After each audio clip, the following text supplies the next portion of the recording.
मैं 5वीं तक ही पढ़ पाया क्योंकि घर की हालत जो थी वो बहुत ही ज़्यादा ख़राब थी।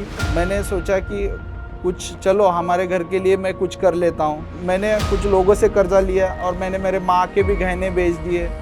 फिर मैंने मोबाइल का छोटा-सा दुकान स्टार्ट किया। रात में अचानक से मतलब कुछ कर्ज़दार आके दरवाज़ा खटखटाने लगे। ऐसा नहीं है कि गरीब घर में पैदा होना कोई गलत बात है। हर एक गरीब घर में पैदा होने वाला इंसान भी एक बड़े लेवल पे पहुंच सकता है और आज मेरी साल की टर्नओवर है 50 करोड़।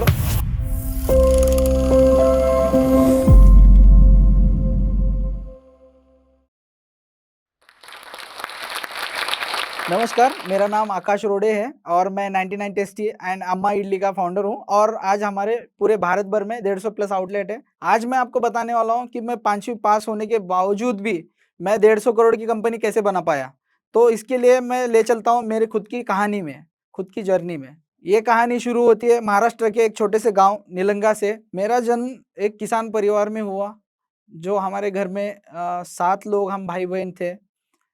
इसके कारण बहुत मतलब बहुत कम ज़मीन थी, जो मेरे फ़ादर किसानी करते थे। मैं 5वीं तक ही पढ़ पाया क्योंकि घर की हालत जो थी वो बहुत ही ज़्यादा ख़राब थी। उसके बाद मैंने सोचा कि कुछ चलो हमारे घर के लिए मैं कुछ कर लेता हूँ। तो इसके लिए मैंने एक दुकान में काम करना स्टार्ट किया। जैसे मैंने एक मतलब मुझे कोई ज़ीरो नॉलेज था। मैंने जब काम स्टार्ट किया दुकान में काम करने के लिए एक नौकर के तरीके से, ₹800 मुझे पर महीने का सैलरी रहता था। वो वहाँ पे मैंने उनका टेबल, कुर्सी तक साफ़ किया है। उनके मैंने जूते तक साफ़ किए हैं। वहाँ से मेरी जर्नी की शुरुआत हुई है। बट मेरे पास कुछ बड़े सपने थे, कुछ बड़ा करना था, लेकिन मुझे उसमें कंफर्टेबल नहीं लगा। मैंने कुछ समय उनके पास काम किया, उसके बाद मुझे लगा कि चलो मेरे पास अब अच्छा खासे कुछ पैसे जमा हो गए, इकट्ठा हो गए। उसके बाद मैंने सोचा कि अभी मोबाइल शॉपिंग का अच्छा खासा ट्रेंड चल रहा है। 2006-7 की बात थी जब सादे मोबाइल हुआ करते थे। तब मैंने सोचा कि चलो इसका हम दुकान डाल देते हैं, उसके बारे में सीख लेते हैं, नॉलेज ले लेते हैं। लेकिन मेरे पास उतने भी पैसे नहीं थे, जो मैं वो दुकान इतनी आसानी से डाल पाऊँ। फिर मैंने सोचा मैंने कुछ लोगों से कर्ज़ा लिया और मैंने मेरे माँ के भी गहने बेच दिए। फिर मैंने मोबाइल का छोटा-सा दुकान स्टार्ट किया।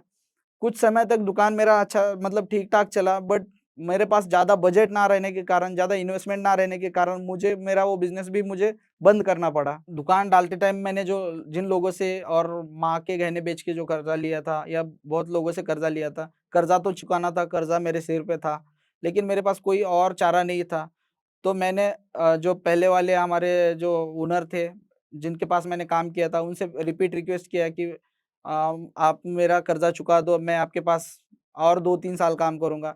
फिर उसके बाद मैंने दोबारा से उनके पास झाड़ू मारना काम स्टार्ट किया। उनके उनके कुर्सियाँ साफ़ करना, उनका टेबल साफ़ करना, वहाँ से दोबारा से मैंने चालू किया। 3 से साढ़े 3 साल में उनके पास काम किया और मैंने धीरे-धीरे करके पहले वाला जो मेरा कर्ज़ा था, वो उतार दिया। मैंने माँ के गहने भी वापस खरीद के उनको दे दिए। बट कुछ ऐसा था ना कि मुझे मतलब लगता था कि हाँ, मैं कुछ बड़ा कर सकता हूँ। लेकिन मेरे पास उतना इन्वेस्टमेंट नहीं था या मेरे पास उतना बजट नहीं था। तो मैंने सोचा कि चलो कुछ अभी गाँव में अपने किस चीज़ की ट्रेंड है, तो मैंने समझा कि क्लॉथिंग इंडस्ट्री में नए फैशन्स के कुछ दुकान नहीं है गाँव में। तो मैंने सोचा कि चलो हम कपड़ों का दुकान डालते हैं। लेकिन मुझे उस टाइम भी इन्वेस्टमेंट नहीं था, तो मैंने कुछ फ्रेंड से और माँ-बाप से भी बोला, माँ-बाप ने बोला कि चलो इसने पहले का कर्ज़ा चुका दिया है, तो अभी इसमें इसको और दोबारा से देने में कोई हर्ज नहीं है।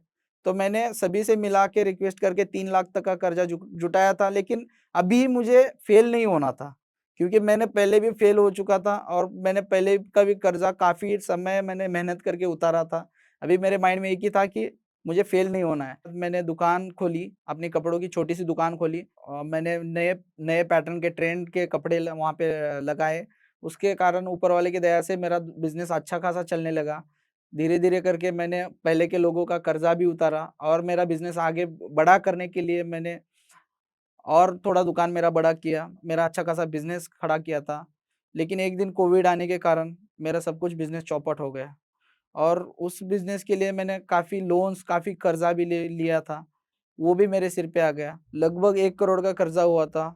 लोग घर के चक्कर लगाना चालू कर दिए थे और मुझे जहाँ कहीं मैं दिखूँगा, वहाँ पे लोग मुझे लोग मुझे बिठा के पैसे वसूलने की कोशिश कर रहे थे।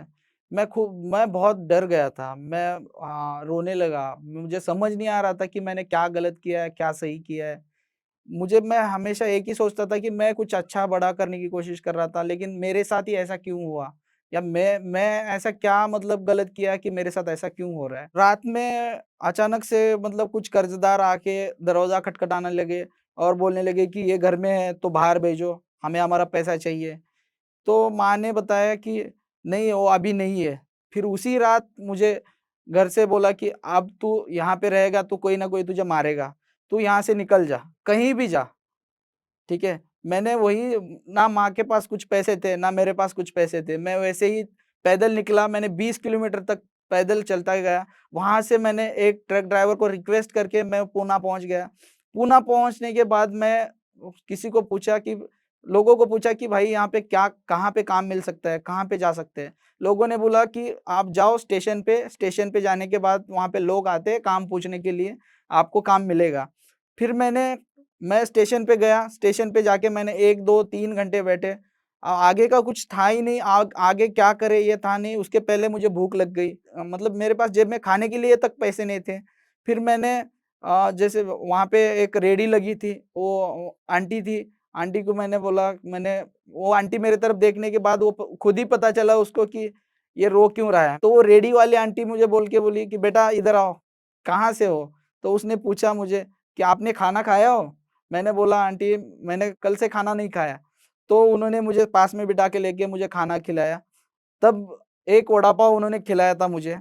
उसी वड़ा पाव पे मैं 5 घंटे वेट करते बैठा कि मुझे क्या करना है, आगे क्या करना है, क्या काम मिलेगा, कहाँ पे काम मिलेगा। तो बहुत सारे कंपनीज़ में से लोग आते गए कि आप हेल्पर का काम करोगे?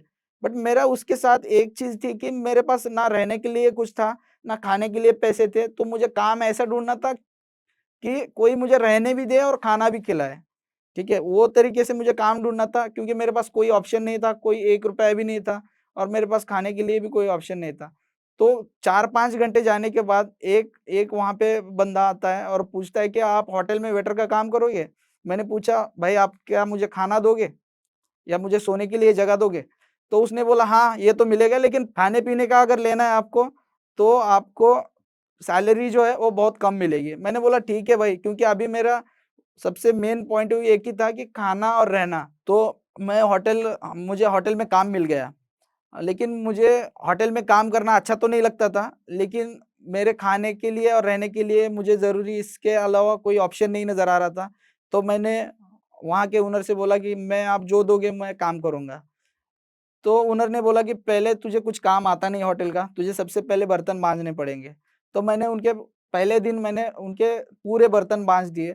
उसके बाद उन्होंने बोला कि दूसरे दिन से तुमको वेटर का काम मिलेगा। तो मैंने वहाँ पे वेटर का भी काम स्टार्ट किया, उनके पास टेबल साफ करना, प्लेट्स लगाना, ये सब चीज़ें स्टार्ट कर दिया। बट मुझे उनका शेफ़ जो अंदर काम करते थे, उनका काफ़ी लोग नाम निकालते थे, काफ़ी तारीफ़ करते थे उनके खाने की और मुझे भी बहुत अच्छा टेस्टी लगता था उनका खाना। तो मैंने उनसे रिक्वेस्ट की कि सर मुझे आप ये बनाने सिखाओगे? तब उन्होंने बोला कि मुझे महीने का ₹200 देना पड़ेगा, क्योंकि मैं फ्री में कुछ नहीं देता। तो आपको ट्रेनिंग चाहिए तो महीने का ₹200 मुझे सैलरी थी ₹800 तभी भी मैंने सोचा कि चलो इनको महीने के 200 देंगे। क्योंकि मुझे इसमें कुछ अपॉर्च्युनिटीज़ नज़र आ रही थी। मुझे लगा कि हाँ, खाने का अगर मैं सीख जाऊँ तो मैं कहीं भी छोटे से छोटा-मोटा कुछ भी मेरा खुद का कर सकता हूँ। क्योंकि 365 दिन चलने वाला एक खाने का ही बिज़नेस ऐसा है कि 365 दिन चलता है। तो धीरे-धीरे करके मैंने वो काम सीखना चालू किया। और कुछ दिन बाद जो शेफ़ था, उसकी तबीयत ठीक नहीं थी। उसकी तबीयत ठीक नहीं रहने के कारण ओनर को होटल बंद क रखने के अलावा कोई ऑप्शन नहीं था। तो मैंने बोला ओनर से कि मैं बना सकता हूँ, उनके जैसा मैं बना सकता हूँ। तो ओनर ने बोला, "अच्छा, तू बना सकता है? तो मुझे एक बार बना के खिला दे।" तो मैंने जब वहाँ पे किचन में जाके उनको पूरा रेसिपीज़ दाल तड़का वगैरह बना के खिला दिया, तो उन्होंने मेरी तारीफ़ कर दी। "वाक़ई में तू तो उनसे अच्छा बना रहा है।" तो मैंने बोला कि उन्होंने मुझे सिखाया है और ओनर ने मेरी काफ़ी तारीफ़ की। ओनर ने बोला कि आज से तू शेफ़ बनेगा हमारे होटल का। तब मैंने सोचा कि चलो ये भी अच्छा है, अच्छी अपॉर्च्युनिटी मिल रही है और मेरी सैलरी सीधे ₹1200 से लेके सीधे 8000 तक चली गई। शेफ़ के इस पे काम करना स्टार्ट किया और मैंने धीरे-धीरे पहले जो क मैंने कर्ज़ा लिया था, धीरे-धीरे उसमें से कुछ पैसे घर तरफ भेजते गया, वो कर्ज़े वाले को थोड़ा-थोड़ा करके पैसे मैं चुका रहा था। तो मुझे उसके बाद भी एक चीज़ लगी कि ओनर हमेशा परेशान रहते थे क्योंकि हमारे होटल में 2, 3, 4 शेफ़ लगते थे, तो हमेशा कुछ शेफ़ काम पे आते थे, कुछ नहीं आते थे, तो कभी-कभी ओनर उस चीज़ पे बहुत परेशान रहता था। तो मुझे पता चला कि ये अगर हमारे होटल ओनर की परेशानी है, तो ये पूरे इंडिया की और पूरे वर्ल्ड की परेशानी है। तो मैंने सोचा कि क्या इसका हम सॉल्यूशन निकाल सकते हैं? क्या मैं इसका सॉल्यूशन निकाल सकता हूँ? तो मैंने मुझे काफ़ी मतलब फूड इंडस्ट्री में का नॉलेज भी हो चुका था, मुझे काफ़ी चीज़ें अच्छे से बनानी भी आती थी। तो मैंने स्टार्ट करने की कोशिश की कि कुछ अपना करते हैं और मैंने मैंने ओनर से ये बात भी बोली कि क्या हम ऐसा कुछ कर सकते हैं जिसमें कोई भी अगर आए तो शेफ़ की ज़रूरत ना पड़े, अगर हम कहीं भी अगर जाते हो या शेफ़ ना भी आए तो भी अपना काम चलते रहे। तो ऐसा कुछ कर सकते हैं क्या? तो ओनर ने बोला, "वाह भाई! तू तो ये बहुत ही अच्छी बात बताई है, मेरे मेरी परेशानी वाली दिक्कत तो यहीं निकल जाएगी फिर। ऐसा कुछ हो सकता है क्या? ऐसा थोड़ी होगा।" तो उनका कहना ये आया। तो मैंने बोला कि मैं कोशिश करके देखता हूँ, क्या हो सकता है। तो मैंने वहाँ पे डिसाइडमेंट किया कि चलो इसको हम बिना शेफ़ के कैसे बना सकते हैं या बिना शेफ़ के सेम क्वालिटी कैसे रख सकते हैं। तो जब मैंने स्टडी करना चालू किया कि उसका एसओपी कैसे बनाया जाता है कि कोई भी अगर हमें प्रोडक्ट बनाना है तो उसका फूड इंडस्ट्री में उसका एसओपी कैसे बनता है, आर-एन-डी में किन-किन चीज़ों का यूज़ होता है, कितने टाइमिंग्स या कितने टाइम बॉयल करना है, कितना उसमें सॉल्ट, नमक ऐड करना है, वो टाइमिंग सारे नोटेड करके मैंने उसका एक आर-एन-डी बना के उसका एक एसओपी बना दिया और उस एसओपी को बोला कि ओनर को इसमें आप वाटर ऐड करो और कुकिंग करके आप टेस्ट कर लो, आपके शेफ़ से बढ़िया टेस्ट मिलेगा आपको। तब उन्होंने जब वो पहली बार उन्होंने मेरा जो बनाया वाला एसओपी का टेस्ट किया, उन्होंने बोला, "ये ऐसे कैसे हो सकता है?" वो हालाँकि 20 साल से फूड इंडस्ट्री में थे, लेकिन उनको भी नहीं पता था कि इतने आसानी से मतलब शेफ़लेस खाना बना सकते हैं। तब उन्होंने बोला कि ये तो अच्छी बात है, फिर आप हम एक नहीं और एक होटल खोलेंगे और वो तू चला ले। तो मैंने उनको बता दिया कि हम होटल नहीं कैफ़े स्टार्ट करते हैं और जो कि विदाउट शेफ़ का या बिना शेफ़ का शेफ़लेस मॉडल पे हम चलाएँगे। तो ओनर ने बोला कि हाँ ठीक है, कितना पैसा लगेगा आपको? तो मैंने बोला कि जो 10-12 लाख रुपए लगेंगे। तो ओनर ने तुरंत ही हाँ कर दिया, मुझे कैफ़े डालने के लिए। उन्होंने बोला कि देख मैं 70% लूँगा, तू 30% लेगा और तुझे काम पूरा तुझे देखना है। तो उसके बाद मैंने एक कैफ़े ले लिया, मैंने उसमें काम स्टार्ट कर दिया। तो अच्छा-सा एस्टेब्लिश करने के बाद लोगों का टेस्ट मतलब हमारा टेस्ट लोगों को पसंद भी आने लगा। काफ़ी लोग आना स्टार्ट हुए। मुझे आज भी याद है कि शुरुआत में हमने पानी पूरी से लेके शुरुआत किया था। जो धीरे-धीरे करके हमने उसमें बहुत सारे प्रोडक्ट्स ऐड करते चले गए। लेकिन पहली बार जो पानी पूरी हमने बेचा था, उसके प्रॉफ़िट का आज तक मैंने मैंने वो ₹100 की नोट सँभाल के रखी है। आज भी अगर वो नोट को देखता हूँ, तो मुझे अभी याद आता है कि मेरी शुरुआत कहाँ से हुई थी और आज मैं कहाँ पे पहुँचा हूँ। और मैं धीरे-धीरे करके मेरा पहला वाला भी कर्ज़ा उतार चुका था। 1 डेढ़ साल से अच्छा बिज़नेस चल रहा था, डेली का 40-50 हज़ार का सेल आने लगा था। लेकिन हमारे ओनर को जो है, उनको शिफ्ट होना था बैंगलोर, तो उन्होंने बोला कि देख भाई अब अभी तक हमने अच्छा काम किया, तूने भी अच्छा काम किया, अच्छा कमा लिया और अभी मेरे को जाना शिफ्ट होना है बैंगलोर को, तो मुझे मेरा पैसा पूरा का पूरा अभी चाहिए। तो मैं दोबारा से परेशान हो गया कि इनको इकट्ठा पैसे इतने पैसे कहाँ से ला के दूँ। तो जैसे 1 डेढ़ साल से मेरा वहाँ पे बिज़नेस चल रहा था, तो काफ़ी लोगों से अच्छी जान-पहचान हो गई थी और कुछ वहाँ के लोगों ने मुझे सपोर्ट भी किया क्योंकि वो अच्छा बिज़नेस चल रहा था, उनको दिखाई दे रहा था कि डेली का वो 40-50 हज़ार का सेल कर रहा है, तो अपने पैसे रिटर्न मिलेंगे। तो मैंने लोकल फाइनेंस से भी लोन लिया और पूरे ऐसे इकट्ठा करके ओनर के पैसे दे दिए।